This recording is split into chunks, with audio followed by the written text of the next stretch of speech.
Il y a 10 ans, jour pour jour, sortait l'un des films les plus injustement incompris de l'histoire du cinéma. Dans cette vidéo, je vais vous parler du film qui a bercé mon enfance et qui grâce à lui m'a permis de découvrir l'une des plus grandes sagas de tous les temps. Dragon Ball Evolution. Je vais vous expliquer en long et en large pourquoi Dragon Ball Evolution est un chef-d'œuvre incompris, détesté par mes contemporains, mais qui sera certainement avec le temps reconnu à sa juste valeur. Et je vais vous expliquer pourquoi vous avez tort de ne pas aimer ce film, qui est une révolution cinématographique dont son seul tort est d'être un peu trop en avance sur son temps. Beaucoup de gens critiquent ce film injustement, à tort et à travers. Le joueur du placard, le chef Enzor, Macaron Rock, dont en cul de panda et plein de youtubeurs de cacahuètes. Et je ne parle même pas des autres internautes sur divers sites et plateformes. Et c'est d'une tristesse affligeante. J'en ressens le besoin de faire justice à travers cette vidéo. Je suis Nissan Boy et vous êtes sur Ikikomori TV. En décembre 2002, la Fox annonce l'acquisition des droits pour adapter l'univers de Dragon Ball au cinéma. Lorsque j'ai appris cela pour la première fois en 2003, j'ai sauté de joie, j'étais rempli d'excitation, j'avais 13 ans à l'époque. On parlait même de Hugh Jackman dans le rôle de Goku. Et non, je ne déconne pas, Monsieur Wolverine dans le rôle de Goku. Et parmi les autres noms au casting, on avait Orlando Bloom dans le rôle de Tenjin Han, Ray Park dans le rôle de Vegeta, et le catcheur Billy Goldberg dans le rôle de Nappa. Le film devait être scénarisé par Teddy Sarafian, ayant déjà bossé sur le scénario de Terminator 3, et qui se convertira par la suite dans la production de films d'horreur dans les années 2010. Le film devait être tourné pour 2004, mais le projet ne se concrétisera pas, et on n'aura plus aucune nouvelle d'une probable réalisation de films Dragon Ball au cinéma, et ça jusqu'à 2006. En 2006, on apprend que l'allemand Roland Emmerich, ayant réalisé 2 ans avant la fabuleuse fable sur le climat qui est le jour d'après, et du très fidèle film Godzilla, est pressenti pour réaliser le film Dragon Ball. Mais c'est finalement James Wong qui sera nommé un an après pour la réalisation au cinéma de l'œuvre d'Akira Toriyama. J'attendais ce film de pied ferme, sachant qu'avant ça, j'étais profondément déçu par le nouveau Batman sorti quelques mois avant, qui fut terriblement médiocre et ne rivalisait pas avec le chef-d'œuvre Batman et Robin de Michael Schumacher, sorti 10 ans plus tôt. J'avais vu le film le jour de sa sortie au cinéma il y a 10 ans, jour pour jour, avril 2009. Arrivé à la salle, j'ai pu voir le film Dragon Ball Evolution. Et je fus émerveillé. C'était un moment magique, un moment fort du cinéma. J'avais les yeux écarquillés pendant tout le long du film, tellement j'étais submergé d'émotions. Cela a été une claque, une terrible claque. Dragon Ball Evolution est un film sur la quête de soi. Un film bourré d'humour, mais surtout bourré d'humanité, qui met tous les personnages au cœur du récit. Contrairement à la série DBS qui met seulement en avant Goku et Vegeta. Là, dans ce film, tous les personnages sont importants. On ne laisse personne de côté. Voulez-vous savoir ce que je pense concrètement de ce film ?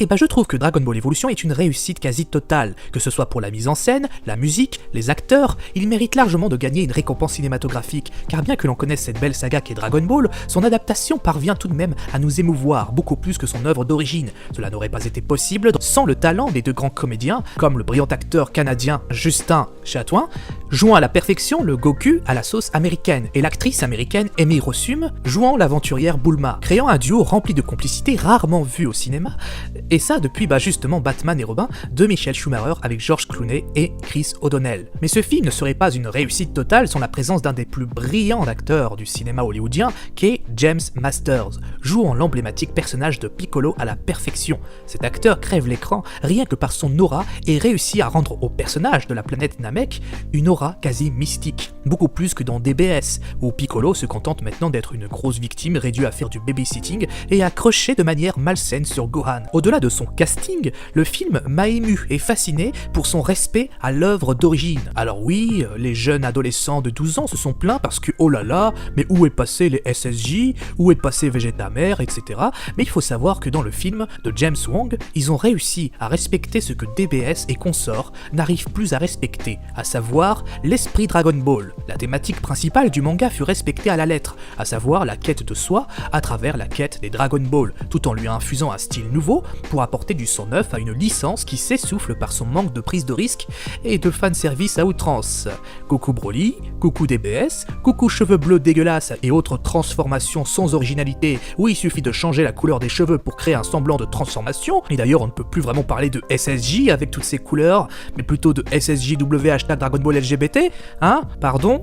je m'égare. Au moins dans Dragon Ball Evolution, on ne retrouve pas toutes ces merdes sur lesquelles vous jubilez comme des pucelles devant un groupe de K-pop superficiel et adeptes excessifs de la chirurgie plastique. Dans Dragon Ball Evolution, on ose justement l'évolution. Ce n'est pas pour rien que ça s'appelle comme ça. C'est un film qui refuse de faire du surplace comme c'est le cas avec la Toei. Ce film essaye de faire du sang neuf. Il prend des risques et il y parvient très bien. Par exemple, le Kame Sennin du film est 1000 fois plus cool que le Kame Sennin du manga, qui est beaucoup trop vieux et ringard. D'ailleurs, c'est plutôt Kame Senil qu'on devrait l'appeler. Ce vieux Kame Sennin est à l'image du Dragon Ball version Toei de 2019. Désuet, vieux et ringard, qui essaye de conserver sa jeunesse sans y parvenir. C'est quand je vois ce genre de Kame Sennin qui me donne envie d'être pour la retraite à 60 ans. Bref, c'est has-been. À l'inverse de ce nouveau Kame Sennin, jeune au sang neuf, n'ayant pas peur de prendre des risques. D'autres personnes ont aussi gueulé à cause des cheveux de Bulma. Mais il faut savoir une chose, c'est que réaliser un film Dragon Ball, ce n'est pas faire un concours de cosplay. Il est évident qu'on n'allait pas mettre des cheveux bleus naturels ou des cheveux violets naturels à Bulma. Ça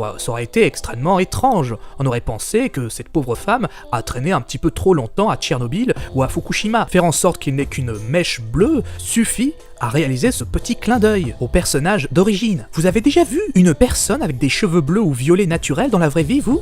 Non, ça n'existe pas. Peut-être dans quelques centaines d'années, après une guerre nucléaire façon Fallout, et quelques mutations génétiques, peut-être. Pour le moment, on n'en est pas là. Vous connaissez la BD Scott Pilgrim? Vous connaissez aussi sa version live. Ils ont fait la même chose avec le personnage de Scott Pilgrim version live. Le réalisateur a fait en sorte de respecter à la lettre la BD en faisant en sorte que la nana dans le film puisse aussi avoir les cheveux bleus comme son perso dans la BD. Résultat, le rendu est dégueulasse, ça donne envie de gerber. Et pourtant, j'adore l'actrice Mary-Elizabeth Winstead, je me suis souvent branlé en pensant à elle une dizaine de fois, mais quand j'ai vu ses cheveux bleus dégueulasses dans Scott Pilgrim, ça m'a traumatisé. Elle a réussi à me castrer mentalement. Bravo, hein, merci, ça fait déjà 8 ans que je ne bande plus, je n'aurai point de descendance par ta faute. Merci salope. Les gens ont aussi gueulé parce que dans le film, on a proposé un scénario original, où Goku devient un enfant de la prophétie. Mais moi, je ne vois pas où est le problème. Grâce à cette merveilleuse idée qu'est la prophétie dans le film, ça ose, ça propose de nouvelles choses, contrairement à DBS, qui se contente de rester une série niaise et sans relief, vraiment nul, un animé hyper creux, hyper vide, sans âme, parce que quand on est à faire du surplace et à ne pas prendre de risques, les prises de risques dans le film sont notables, remarquables et sont d'une réussite totale dans son exécution. Et tout ça, c'est grâce aussi à la brillante réalisation de James Wong qui a pu montrer tout l'étendue de son talent avec le film Destination Finale sorti quelques années avant, ou bien au chef-d'œuvre The One avec Jackie Chan, le chef-d'œuvre qui a inspiré les sœurs Gravinsky pour réaliser la pitoyable trilogie Matrix. Ce film n'a aucun temps mort, magnifiquement joué et superbement réalisé. Le réalisateur installe une ambiance parfaite et offre un aperçu prophétique de Goku qu'il est amené à devenir un garçon banal qui se retrouve projeté par son destin et devra sauver le monde et la mémoire de son grand-père malgré lui. La mort de Papy Gohan d'ailleurs m'a complètement bouleversé dans le film, déchiré de l'intérieur et a réussi à me faire lâcher pas mal de larmes durant le premier visionnage et réussit toujours actuellement à m'émouvoir. Les plans séquences du film, en particulier celui d'ouverture, sont magistraux et parfaitement maîtrisés. Le scénario, bien que souffrant d'une conclusion plutôt prévisible, reste un bijou qui n'a toujours pas vieilli 10 ans après. Ce film, Dragon Ball Evolution, prouve que l'amour pour le cinéma se moque de l'âge et de la couleur. Un Goku blanc, ça m'est égal. Un Kame Sennin moins vieux et branché, ça m'est égal. C'est l'exécution qui compte. Et les exécutions dans ce film sont parfaites. Sans conteste, l'un des plus grands films sur l'amour, l'amitié et la quête de soi.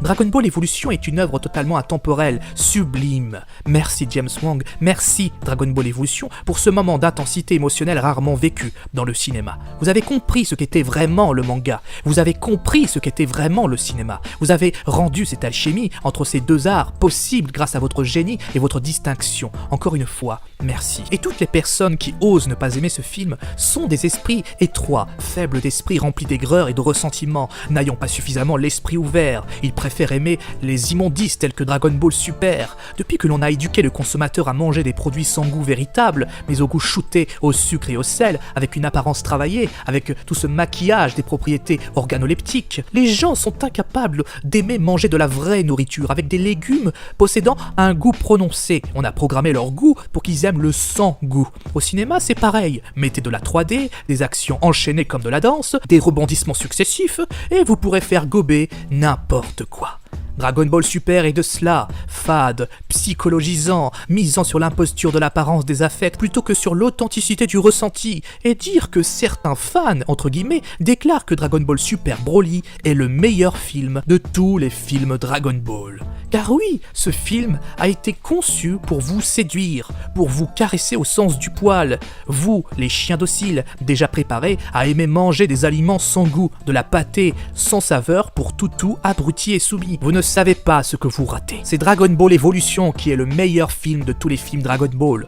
Pas ce navet. D'ailleurs, ce film ne devrait pas s'appeler Dragon Ball Super Brocoli, mais plutôt Dragon Ball Super Navet. Vous êtes seulement trop formaliste, viscéralement, profondément conformiste pour ne pas vous en apercevoir. Ceux qui n'aiment pas Dragon Ball Evolution sont des moutons attardés et lobotomisés par l'idéologie dominante, l'idéologie de gauche bien pensante. Vous êtes des gauchistes qui s'ignorent. Voilà ce que vous êtes, des nazis, sionistes, islamistes, lobotomisés, pro-Illuminati, nouvel ordre mondial qui s'ignorent, que vous le vouliez ou non, des merdes aux neurones défaillants, des défauts de fabrication de Dame Nature, des pro-Poutine et des pro-Daesh qui votent Merluche. Des gens comme vous ne peuvent aimer quoi que ce soit de sain et de bon de toute manière. Quand je vous vois, je me dis qu'il y a vraiment des génocides qui se perdent. Ce film est une belle surprise pour moi, un tour de force majeur qu'on ne retrouvera sans doute plus dans l'histoire de la saga Dragon Ball, à cause des gens comme vous. Ce film est une réussite absolue, que vous le vouliez ou non, tant pour son scénario, très riche qui se révèle intelligemment au fur et à mesure du temps. Le film ne souffre que de très peu de défauts. Même la relation amoureuse entre Goku et la petite chinoise Chichi est intéressante.